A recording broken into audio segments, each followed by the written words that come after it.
Então, alunos, a gente vai falar um pouquinho sobre as pandemias ou epidemias causadas pelo coronavírus. Dentre elas, a gente teve uma em 2002 e uma em 2012, além dessa de 2019.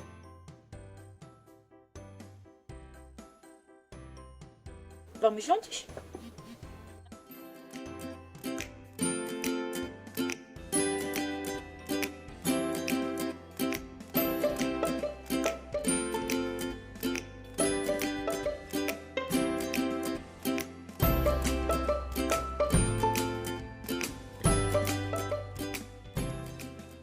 E olha aí, a gente tá com uma novidade. Não sei se vocês perceberam, agora eu tô com a lousa digital.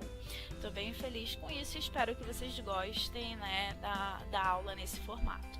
Não esqueça de deixar seu like aqui embaixo. Não se esqueça também de opinar, né? É sempre importante pra gente ter o seu feedback. Então vamos lá.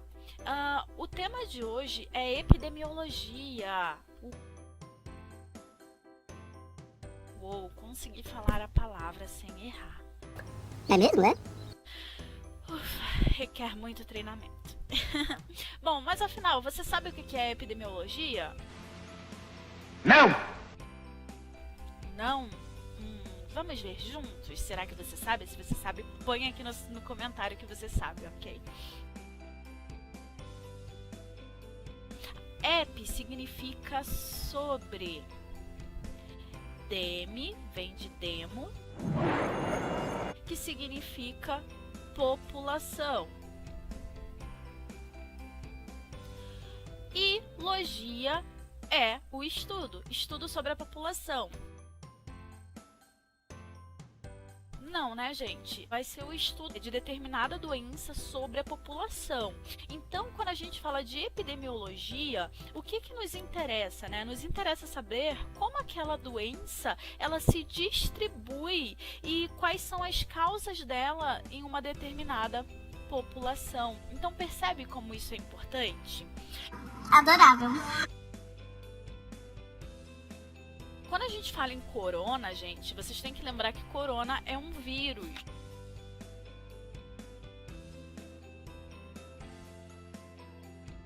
Quatro subfamílias: alfa, beta, gama e delta.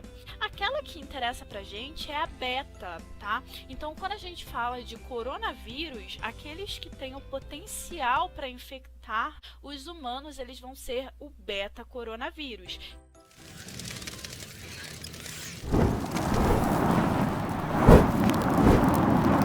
Que aí vai ser o SARS-CoV, tanto 1 quanto 2. E a gente vai ter também o MERS. E a gente vai falar um pouquinho sobre isso agora. Vamos lá? Bora! Então, né, como eu falei pra você, a gente vai falar um pouquinho sobre os beta-coronavírus, que são aqueles que têm potencial patogênico em seres humanos, ok? E o beta-coronavírus é aquele que consegue infectar os mamíferos, dentre eles os humanos, ok?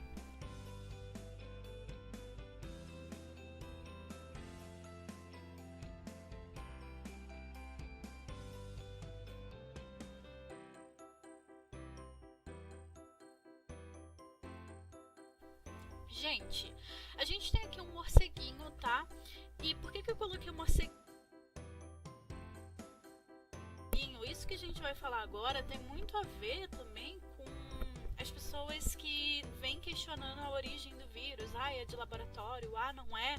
Então esse estudo que a gente vai fazer agora vai te ajudar um pouquinho no entendimento de como esse vírus que vive num organismo, que no caso é um morcego, pode passar para outros. Então vamos lá.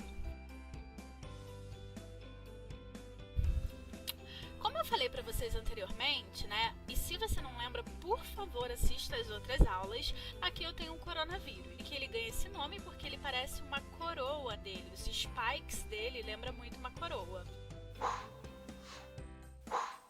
O SARS-CoV-2, ele é um vírus de RNA fita positiva.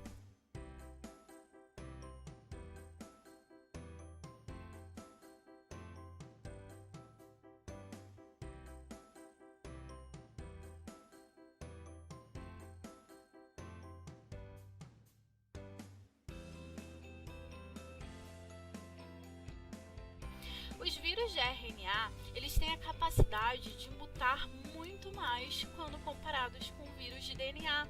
Então isso quer dizer que o vírus de RNA, eles são mais mutáveis, mais instáveis. E aí eles têm a capacidade de fazer o que a gente chama de salto, de saltar de uma espécie para outras. Bom, primeira coisa, o morcego é o hospedeiro do coronavírus, tá? Desses 3 tipos que a gente está estudando. O coronavírus, como eu falei para vocês, ele tá aqui no morcego, só que ele tá tendo várias mutações aleatórias e tudo bem, não tá conseguindo infectar ninguém. Só que chega um momento que ele tem uma mutação que consegue mutar as spikes. Lembra lá que as spikes são essas proteínas que fazem o reconhecimento em outro organismo?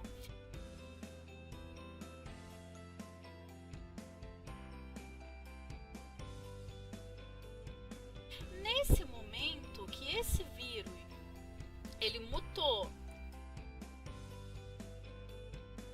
teve uma mutação que interferiu no formato das proteínas que fazem o reconhecimento. E elas, por exemplo, são compatíveis com um animal chamado civeto. Esse vírus, que antes estava no morcego, tinha um morcego como seu hospedeiro, passa então a infectar o civeto, ok? Aqui no civeto, a mesma coisa, o vírus está aqui, de repente muta, essas mutações são aleatórias, mutou a ponto tal que consegue infectar o ser humano.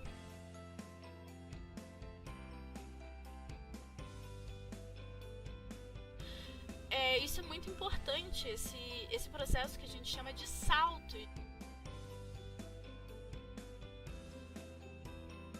A gente teve isso com o civeto, com o camelo e com um animal que a gente ainda não sabe qual é, mas se acredita que seja o pangolim, ok? Então, por enquanto, esse daqui a gente ainda não sabe, que é justamente o SARS-CoV-2.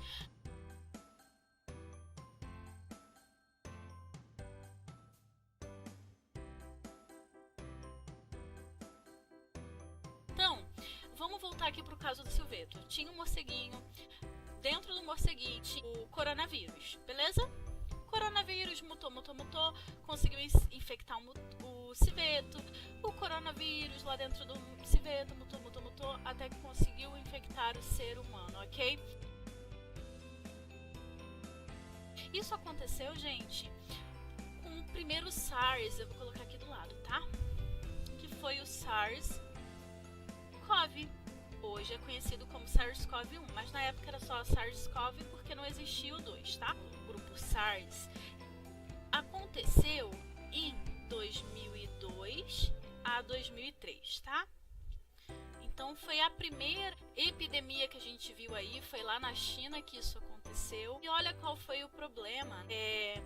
A gente teve 8.098 casos. Desses 8.098 casos, a gente teve 774 mortes. Gente, isso é importante porque é a partir desse número que eu consigo ver o potencial patogênico da doença. Nesse caso aqui, 774 mortes de 8.098 casos é bastante. Quando a gente vai fazer o cálculo de letalidade, isso se torna muito importante. Eu vou colocar aqui como se faz o cálculo de letalidade para vocês, tá? Eu vou fazer o quê? Eu vou dividir esses 774 casos pelo número total de infectados, 8.098, e vou multiplicar por 100. Na hora que eu faço isso, eu tenho um potencial de letalidade desse primeiro vírus, que foi o SARS-CoV-1, de 9,6, ou seja, letalidade bem alta, tá? Então, é assim que a gente faz aqui. Lembra lá que eu falei que a epidemiologia, ela também vai trazer o aspecto numérico pra gente ver como combater? Então, a gente está vendo aqui a aplicação dela. Depois disso, foi em 2012, a gente teve uma outra epidemia que veio a se tornar uma pandemia relacionada ao beta-coronavírus.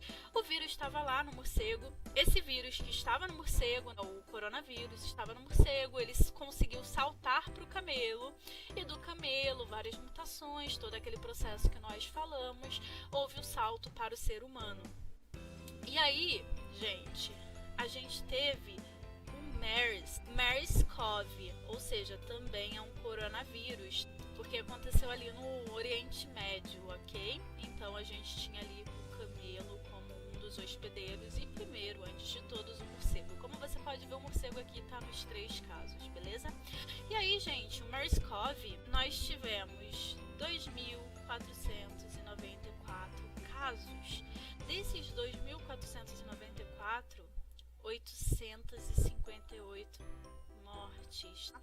Na hora que nós fazemos lá aquela continha, pegamos 858 e dividimos por 2.494 e multiplicamos por 100, qual vai ser a taxa de letalidade desse vírus?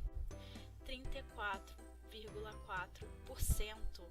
É uma taxa altíssima, uma taxa de letalidade bem alta. Os governos, eles já ficaram bem alerta com o MERS-CoV. Eu vou colocar aqui o SARS-CoV-2, que é o vírus que nós estudamos, e eu já expliquei no vídeo anterior porque que ele ganha esse nome, tá? Não esquece de ver o vídeo, é muito importante. Eu trouxe dados para vocês, dados vão mudar a todo momento, então a gente sempre vai tentar manter vocês atualizados. Hoje, a nossa letalidade do SARS-CoV está em 6,9%. Então, assim, qual é a grande questão aqui? Como vocês podem ver, nos 2 primeiros vírus, a doença, a letalidade era muito mais alta. Então, morria-se muito mais pessoas. Só que, qual é o grande problema do... Olha quantas pessoas esse vírus consegue infectar. Então, o grande problema da doença, né, quando a gente vai trazer os aspectos epidemiológicos, na verdade está associado à transmissibilidade. Ou seja, ele consegue ser transmitido muito mais facilmente que os vírus anteriores. Então presta atenção. Quando a gente fala de letalidade, a letalidade dele é menor. Então 6,9 é menor do que 34, é menor do que 9,6. Contudo, o número de mortes é muito maior, 169.151. Por quê? Porque ele consegue infectar muito mais pessoas. Então, por enquanto a gente vai fechar aqui e eu já trago mais informações para vocês. Um super beijo!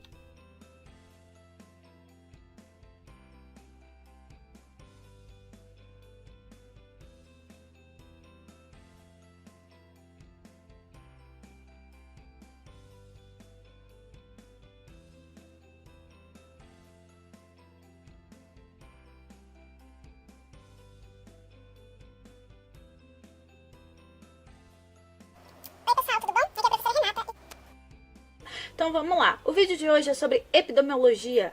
Não consegue, né? Epidemiologia. Não perca!